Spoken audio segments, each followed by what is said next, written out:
Drôle de candidats qui ont peur d'affronter Ado, Bédié et Gbagbo. Je m'apprêtais à publier mon article relatif au système hospitalier en Afrique et en Côte d'Ivoire quand j'ai vu de façon récurrente ce sujet de mon article de ce jour.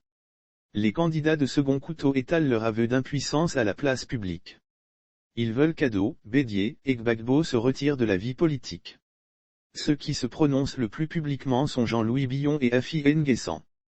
Leur argument est que ces trois leaders sont vieux.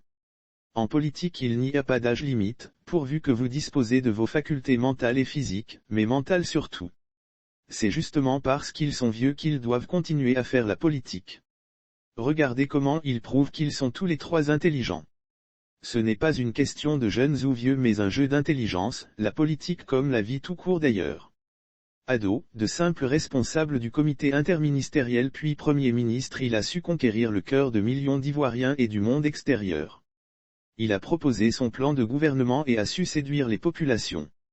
D'aucuns l'accusent de s'être endossé à une région du pays. Mais cela fait partie des tactiques intelligentes pour s'en sortir. Bref. Il a su se battre en prenant la direction du parti. Lorsqu'il a constaté que le RDR était très critiqué pour son acquaintance avec les Dioulas et les peuples du nord de la Côte d'Ivoire, il a créé le RHDP puis l'a transformé en parti politique, un RDR modifié et restructuré. On y retrouve aujourd'hui des gens venus du PDCI et d'autres petits partis politiques mais également d'autres régions du pays. Par exemple les Anoblés de San Pedro, Adjoumani de Bondoukou, Madame Goudou de Toumodi, etc. Aujourd'hui cette étiquette de RDR, parti des Dioulas ne prospère plus. Malgré la dominance des Dioulas dans le parti, le RHDP présente nettement mieux que le RDR que nous avons connu et cela grâce à l'intelligence de M. Ouattara. Et il continue de faire adhérer beaucoup d'autres Ivoiriens dans le parti. Bédié, revenu d'exil, il a trouvé Laurent Desfologo à la tête du PDCI. Il n'a pas mis du temps à s'imposer à la tête du parti avec la magie dont lui seul a le secret. Le parti a su résister aussi à la tempête militaire.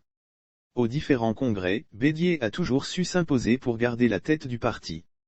Il n'a jamais empêché quelqu'un d'être candidat mais lui a gardé le profil haut en faisant à chaque fois des aménagements et en créant selon les besoins de nouvelles structures au sein du parti. Les Djedje Madi, Lamine Fadiga et autres ont essayé mais Bédié demeure incontournable au PDCI. Gbagbo, est-il vraiment l'animal politique qu'on dit de lui? Chacun y va de son commentaire. Moi j'ai admiré son courage politique face au tout-puissant Oufoué. Il s'est présenté candidat face au président Oufoué. Il est l'un des rares Ivoiriens qui disait haut et fort à Oufoué ce que les Ivoiriens n'osaient pas dire même dans leurs rêves, que le parti unique n'était plus à la mode dans ce monde. On lui reproche d'avoir manipulé les étudiants mais comme dans le cas d'Ado, cela fait partie des tactiques politiques. Gbagbo, et de Camille et Marcel Été ont brisé le mythe Oufoué et aujourd'hui les Ivoiriens peuvent parler haut, peuvent écrire haut sans être inquiétés du moins théoriquement. Gbagbo et ses amis de lutte ont su imposer le multipartisme à Oufoué. Il a bravé les militaires et s'est imposé à eux au temps de Robert Guéhi. On le disait totalement mort politiquement depuis son incarcération à la haie mais l'homme en bon stratège a su déjouer tous les coups pour se retrouver à la tête d'un nouveau parti politique qu'il a créé et qui compte déjà des milliers de militants. Il faut lui accorder ce crédit. Il est le père du multipartisme en Côte d'Ivoire. Tout le monde secoue la tête depuis les salons, y compris Nicolas Sarkozy. Gbagbo a su déjouer le plan d'Afi N'Guessan et ses alliés en allant créer simplement son parti, évitant ainsi le piège juridique sur lequel Afi et ses alliés comptaient. Voilà un homme politique.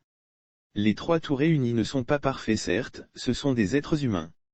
Mais nous devons admettre qu'après Oufoué, ils réussissent à tirer leur épingle du jeu. Ils ont montré qu'effectivement comme je l'ai toujours défini la vie est un jeu d'intelligence. Les obstacles seront toujours devant toi mais comment tu les gères pour avancer, c'est cela la différence entre les intelligents et les autres. Alors pour en venir aux Afi, Billon, et autres qui veulent que ces trois leaders se retirent d'abord je dis qu'eux-mêmes montrent ainsi qu'ils sont incapables. Le pouvoir on ne le donne pas, on l'arrache avec mérite. On se bat pour l'obtenir. Ce n'est pas forcément avec des armes mais avec des idées, des projets. Il faut séduire les gens à votre cause. Les gens viendront à vous non pas parce que vous êtes beau ou riche mais parce que vous avez des idées, de bons projets qui méritent qu'on vous écoute. Par conséquent, vous devrez montrer que vous êtes aussi intelligent ou plus intelligent que les autres par vos actions, vos programmes, vos activités et non attendre que les trois leaders dégagent d'abord. Et s'ils ne dégagent pas, qu'allez-vous faire? Forcez le Conseil constitutionnel à les écarter sans motif valable. Si vous ne pouvez pas les affronter dans une compétition électorale, cela veut dire que vous n'avez rien à proposer aux Ivoiriens et je vous conseille de vous taire. Par rapport à ce qu'ils font, vous pouvez vous aussi proposer vos propres projets aux Ivoiriens. Seuls les électeurs apprécieront. Ado, Bédié et Gbagbo n'iront pas d'eux-mêmes, ce sont vos projets qui attireront les gens vers vous et comme ça ils seront découragés et prendront leur retraite. Par contre, si vous persistez à avoir comme projet de société le retrait des autres, vous aurez échoué en tant que politicien et vous devrez avoir le courage de vous taire. Macron n'a pas attendu que les anciens se retirent pour se présenter. Il a proposé son projet de société au peuple français. Celui-ci l'a apprécié et a voté pour lui. Pourquoi voulez-vous que les gens meurent d'abord, ou soient handicapés d'abord, ou qu'ils se retirent d'abord avant de faire valoir votre savoir-faire? Arrêtez de vous comporter comme les membres d'une équipe de football qui ont peur d'affronter leur adversaire et qui voudraient que les 3 meilleurs joueurs de leur adversaire soient blessés, ou disqualifiés, comme ça le match serait plus facile à remporter. Tant qu'Ado, Bédié et Gbagbo sont alignés, ce sera difficile de les battre et gagner le match, il ne faut donc pas qu'ils soient dans le match, voilà caricaturer les pensées d'Afi, Billon et autres. À Afi N'Guessan, à Jean-Louis Billon, et autres je propose à l'instar de ces 3 grands leaders ivoiriens, de faire leurs preuves sur un terrain bien vierge, par exemple celui de la démocratie en Côte d'Ivoire et en Afrique. Le multipartisme n'est pas la démocratie. C'est un petit pas vers la démocratie. Tant qu'il n'y a pas de démocratie malgré la présence des milliers de partis politiques, le président en exercice fera toujours du pays ce qu'il voudra et il n'y aura rien. On définit en général la démocratie comme le pouvoir du peuple exercé par le peuple. Le peuple se fait représenter. Mais le peuple doit être représenté dignement et à tous les échelons de l'appareil de l'État. Est-ce cela en Afrique? Je ne suis pas certain. En Afrique le président est tout part de lui et tout finit par lui. Il contrôle tout, c'est-à-dire l'exécutif, le Parlement, le Sénat, la justice, les régions, les finances, etc.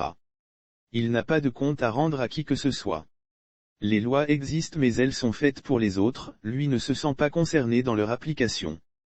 Il a un budget de souveraineté taillé sur mesure, un budget de présidence, il nomme les ministres et autres responsables des institutions sans l'avis de qui que ce soit, ni la Chambre des élus, ni la Chambre des sénateurs, il manipule la Constitution, etc.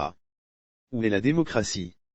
Si c'était en Afrique, le président Trump serait encore au pouvoir présentement ici aux USA. En démocratie, les pouvoirs sont équilibrés entre les institutions de l'État, ce qui n'est pas le cas en Afrique. Afi N'Guessan, Jean-Louis Billon, et autres peuvent faire leur essai sur ce terrain vierge. Ils peuvent solliciter les suffrages des Ivoiriens en leur permettant d'instaurer une véritable démocratie en Afrique et en Côte d'Ivoire soutenue par des projets de développement plutôt que de souhaiter le retrait des autres de la politique sous prétexte qu'ils sont vieux. Allez-y aux élections, qu'elles soient primaires ou définitives, pour faire valoir vos projets de société.